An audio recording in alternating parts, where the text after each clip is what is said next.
Our next item is the CHNEP Habitat Conservation Subcommittee Workshop Update. This has been a series of workshops held over the last few months. The most recent one was the Place-based Fishery Conservation in Charlotte Harbor, Florida. So I believe Corey Anderson will be presenting on this. So the purpose of this presentation is to provide an update on the initial progress on a Habitat Conservation Subcommittee workshop. This, specifically following workshops 1 through 3. And then this relates to the fish, wildlife, and habitat protection priority actions, specifically to protect, restore, and monitor environmentally sensitive lands and waterways, including critical habitat areas. So with that, I will hand it over to Corey, who will provide you an update. Thank you, Devin. Much appreciated, and good morning, everyone. As Devin mentioned, this is an update on the HICS, Habitat Conservation Subcommittee workshops that have been held in support of place-based recreational fishery conservation in Charlotte Harbor.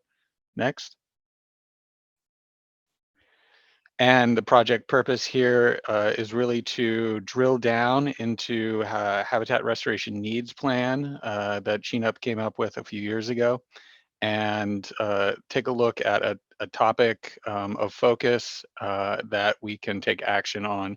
So that is sort of leveraging existing fisheries research to inform management of sportfish nursery habitats in the 2 circled locations within Charlotte County, West County, Cape Hayes, and east wall of Charlotte Harbor are important nursery habitats for snook and tarpon.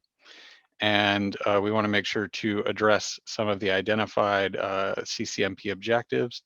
And really the HICS helps guide what is called a co-production process. So this is really just a name for what CHNEP has been doing all along, which is identifying management issues and uncertainties, going from identifying research needs to conservation opportunities, and then applying information gained to management action and policy.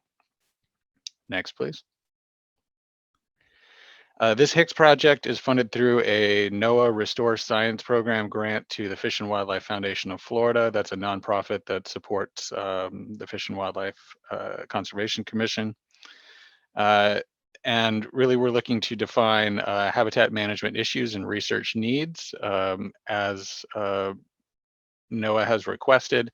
So further locating sportfish nurseries, understanding their function and productivity, hydrological needs, and projecting the future effects of development and other potential threats, and engaging local managers such as Charlotte County to help promote the sustainability of these resources. They contribute an incredible amount to the local economy and are an important resource. Like I said, we're co-producing solutions, so we're looking for any and all solutions to ensure future sustainability, including efficient market-based conservation policies, such as conservation easements, and also potential regulations, such as zoning and density management, strategic preservation of areas where we can acquire them or set them aside, and also planning habitat restoration projects. Goals really include informing county comprehensive planning and environmental planning up to their next comp plan revision, and also state management action such as that by the FWC and state parks and water management districts around habitat restoration. And as I mentioned, we're supported by NOAA's Restore Science program. Next, please. So project progress, I believe I've presented before that the project team hired a consulting team to facilitate a series of workshops and write our research needs plans and application plans. So that's led by Janicki Environmental, with Wildwood Consulting doing facilitation, and Environmental Science Associates providing support and geographic information science to the team. Some key outputs of the project are 2 volumes of a plan, research plan and application plan. So really taking what we identify as unknowns and applying that to make better management decisions. We planned a series of workshops, that's 4 workshops, and we've held 3 thus far. We are on track and on target. Our initial one was held in November of 2021 to kick off and bring the idea, bring the science, and the uh, request for literature, information, and geographic data from the Hicks team. Then in February, we held a scoping and policy tools and research needs workshop. We discussed a lot of ways that policy could be used to enact management, including those policies by Charlotte County, such as planning and zoning, density reduction, land acquisition by the state and by nonprofits and by the county, and other novel means that I'll get into later. Our most recent workshop was our drafting the research plan and application plan workshop, so that we really dove into developing tools to guide the research decisions, and what those applications are to our management decisions for ensuring sustainability of sportfish nurseries and the fishery at large in Charlotte Harbor. And we're coming up with a plan finalization workshop in sometime in July or August to be determined. And that's really going to feed those plans into future funding opportunities and actions that we can take in the short range and actions that we'll plan for in the long range. Next, please. Those plan outputs I mentioned, we started with acquiring and cataloging relative literature and ecological background information, and also user contributed geographic information through the Hicks. And that's been set up into a GIS database. This is going to be put onto the CHNEP Water Atlas as the project sort of wraps up. We'll be able to get that in the next several months. The Hicks has contributed a lot of expertise, and we're very grateful to all the participants.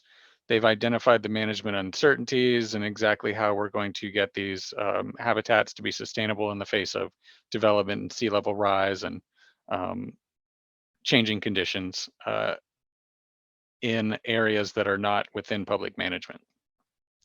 And the Hicks has also guided the research needs to inform our management. So the Planning Actionable Science NOAA Restore program is going to be followed by an Executing Actionable Science funding opportunity. NOAA is really trying to create a pipeline from planning to executing science to informing management and bringing better management decisions for the Gulf of Mexico here. And then once our plan wraps, we'll be taking those science-supported management actions as proposals to FWC, other management entities, and Charlotte County. Next, please. The first workshop held back in November, we really identified the habitats in question, these sort of critical fish habitats that are salt marsh nursery ponds and the upper ends of creeks, all within a short distance of the Gulf of Mexico. Talked about their rarity and outsized valuation they have with the tarpon fishery. So the tarpon fishery brings in millions of dollars every year to Charlotte Harbor. And if anyone's been out to Boca Grande Pass in the spring, you know just how wild it gets out there and the amount of tourism and economic value it can bring. We talked about what is believed to be a really high-grade importance of hydrology and habitat linkage for habitat function and contribution to the fishery, and identified conservation challenges, opportunities, and data known and data gaps. Next, please.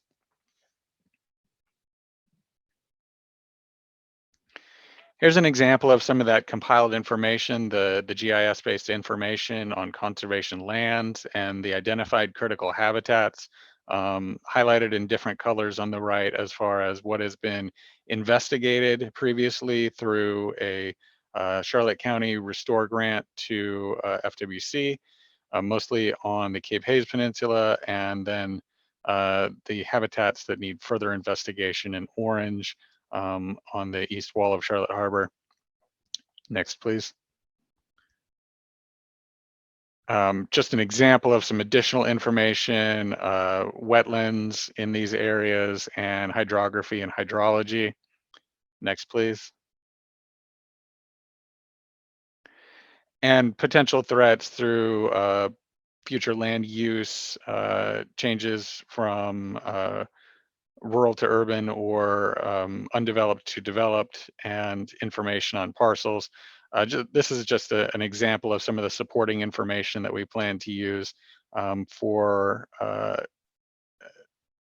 indexing the threat level and prioritizing actions. Next, please. And again, other things like an active environmental resource permits and potential water quality impacts through wastewater. Next.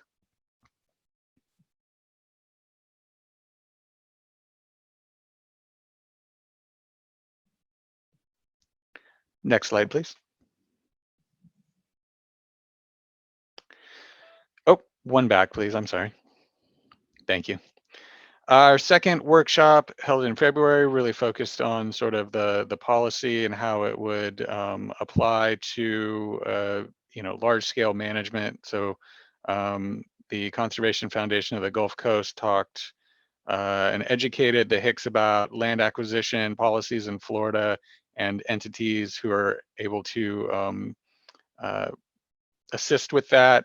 We talked about alternative conservation mechanisms like conservation easements, rolling coastal easements, and low impact development. Charlotte County has a very unique transfer of development density program because they do have a density cap. So it is possible to use that policy or use policy incentives to move density away from critical habitat protection areas that can be delineated. Interestingly, Charlotte County can allow developers to transfer density within West County or out of West County, so potentially away from these critical habitats. And that's one avenue that we're pursuing with their planning and zoning department, is how to make that effective for habitat conservation in this case. There's also working with developers who bring permitting requests for development. And then we discussed at length some social marketing opportunities for local ownership of these habitats and working to engender some neighborhood pride and low intensity development that could benefit the habitats. Next, please. And in tabular form, I'll just summarize here without reading them all. Identified management actions that can be accomplished through policy include full preservation, then managing density, water quality and quantity, looking at impacts and preservation or improvement of quality and quantity, and also water delivery to the habitats. And then novel approaches such as that low impact development, removal of legacy nutrients, and community education. And then not shown on here is obviously habitat restoration, which is sort of not policy-based, but more activity-based conservation. Next, please. And this is a conceptual application range of those activities and management actions that were shown in the table. So along a human disturbance gradient, how would those things be applied from natural to more impacted lands? What activities are appropriate, such as land acquisition, density transfer? Rolling easements is a really interesting one where it incentivizes coastal setbacks, and then potential social marketing to existing neighborhoods, and working with permitters and permit requesters when development does eventually come to some of the areas adjacent to habitats. Next, please. Our third workshop, held most recently in March, was really diving into plan writing. And so we came up with a proposed plan outline, and the Hicks group identified various scenarios and tools available to address those. So these are just a few examples of uh, what was an interactive session. We looked at potential issues, research needs, any policy needs or policy applications, and then recommended actions. For example, hydrologic impacts, water quantity, impacts potentially how habitats function based on connectivity or lack of connectivity. These habitats are interesting. They kind of have a Goldilocks zone for that. You don't want too much connectivity, you get large predators. You don't want too little, the fish can't get in and out. So they are sensitive in that way, and recommended actions include potential overlay districts with the county to incentivize conservation. Um, Other topics include adapting to sea level rise and climate change, maintaining optimal juvenile fish passage for these nursery habitats, and maintaining good water quality. So that's all being wrapped into a draft research plan, and the second volume is the applications of research plan. Next, please. And here's a couple examples from that draft. So first, we plan to generate a sportfish nursery habitat vulnerability index. That'll, be a map-based product that'll help identify exactly where to target the research needs as we move along. So this uh, Hicks project is all about the planning of how we move forward with this, and then executing actionable science will hopefully kick into high gear with the tools development and research. We've been working with a professor, Evan Bean at UF, to define exactly how ecohydrology studies of the habitats would identify what vulnerabilities were there as far as climate change, sea level rise, and various levels of development density in some of these currently undeveloped but platted out neighborhoods. And then fisheries independent monitoring is proposed for unexplored habitats on south of Punta Gorda, east wall of Charlotte Harbor. Continued fisheries independent monitoring of the restoration projects to look at their productivity and interannual variability because we don't see fish in every habitat every year. And then potentially sportfish movement telemetry and tracking studies to look at relative habitat contribution of individual creeks and ponds to the catchable population, and also to understand where these fish are going after they leave these nursery habitats, because they're not fully adults yet, and it seems like they do move into other late juvenile or early adult stage habitat before really becoming part of that adult spawning population. Next, please. So how do those things become applied to management actions? Well, that vulnerability index supports prioritization of the management, defining if and where habitat protection or restoration is warranted and feasible. The ecohydrology studies will inform which actions would be most effective as far as development and planning for sea level rise and climate change. So really, we may learn any range of activities from no action to low impact development to full protection and restoration may be needed. So that is one of those unknown management uncertainties that really needs to be informed by the science before we propose activities that may have potential for ramifications in the neighborhoods.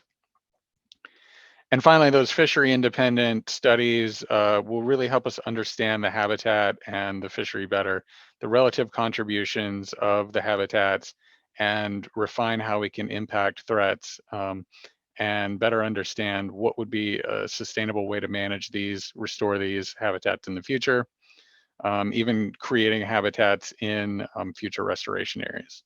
And we can adapt the design of current habitats restoration projects like Wildflower and Coral Creek to be more productive as we learn exactly how they function. Next, please. Here's an example. We're really trying to structure our decision making, and this is a decision tree draft form that's trying to guide exactly how we identify our research needs, how those research topics feed into activities. And it's also going to inform us as we move along, which research is the most valuable avenue to inform our management approach. And then the applications of that research is really given in the three colors there: navy, tan, and red. And those colors just symbolize a gradient of where we believe that management actions would be most effective at fully preserving them. So that would be navy, moderately impactful at preserving the sustainability of these habitats, in tan, and potentially least likely to have an impact or having the lowest impact there in the red color. And as you can see, to be determined things, because this is still in draft form.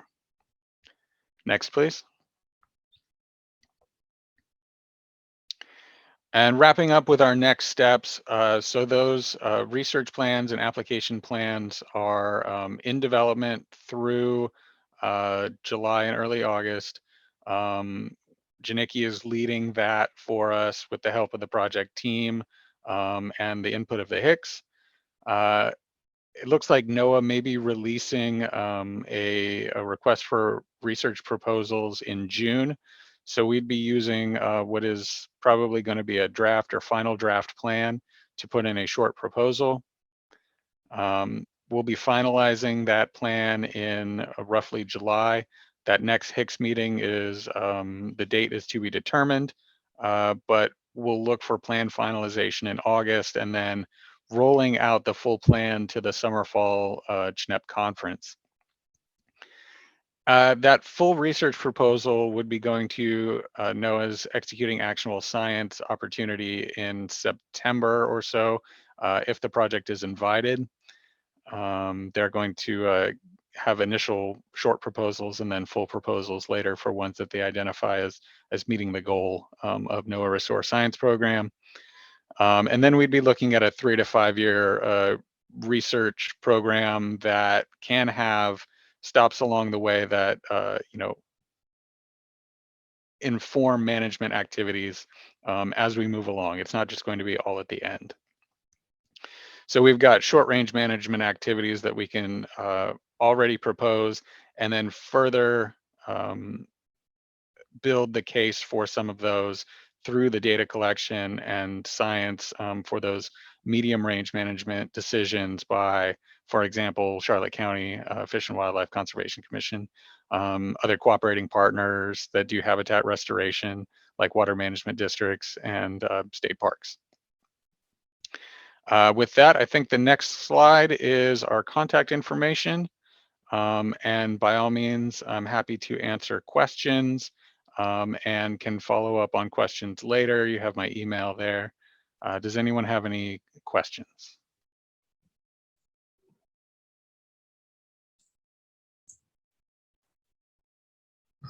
First of all, thank you, Corey, for providing that update. Really useful information. I did have a question regarding kind of the low impact development, an application of that. I know you're sort of hoping to allow science to sort of drive the support for that. Do you know of any plans to kind of maybe look at, case studies of, application and incentives for developers to actually utilize LID in their development plans?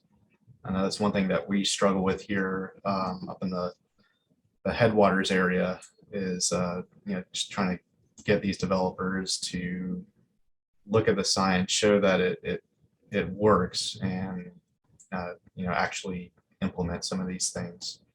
So it is a struggle. Yeah, that's something that we can certainly pursue. So far, the assumption has been that we would need to determine exactly which LID, ways of going about it would be effective, and proposing those as potential incentives through county code. So, I'd be interested to follow up and learn more from you about it, Devin. If you want to touch base offline. Will do. Thank you.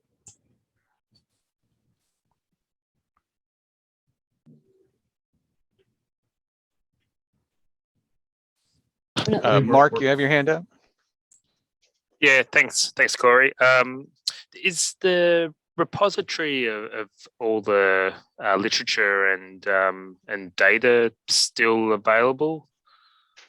Yes, absolutely. So currently Janicki is hosting it on the open access Google site, and I can send that link to you and anyone else who requests it. Be happy to do that.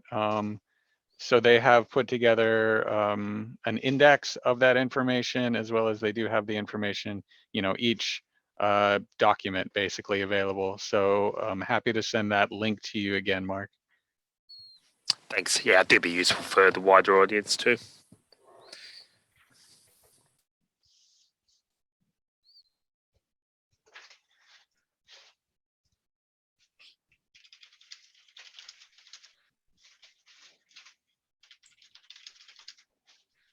So we have some time before the next presentation is scheduled. So if anybody does have questions, feel free to pose them now. Otherwise, the contact information for Corey and his colleagues are here. If you do have something you want to follow up on, feel free to do so.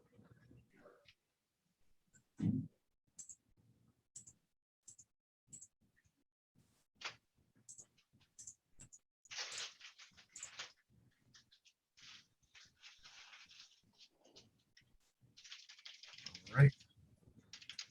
Well, thank you again, Corey. Definitely appreciate the update. A lot of really great information there, and I can't wait to kind of dig into this a little bit more. And while us up here in like the Winter Haven, Polk County headwaters area have less of a direct impact on this, it is definitely interesting information. And obviously we do have some impacts with our hydrology and stuff like that that could play a role in this. So thanks again. Certainly, no problem, Devin. You all benefit by having the adult fish swim all the way up to you. So that's a good one. And the project team is greatly appreciative of the involvement of everyone at the Hicks who's contributed their time and expertise, and the support of the CHNEP staff as well. Thank you.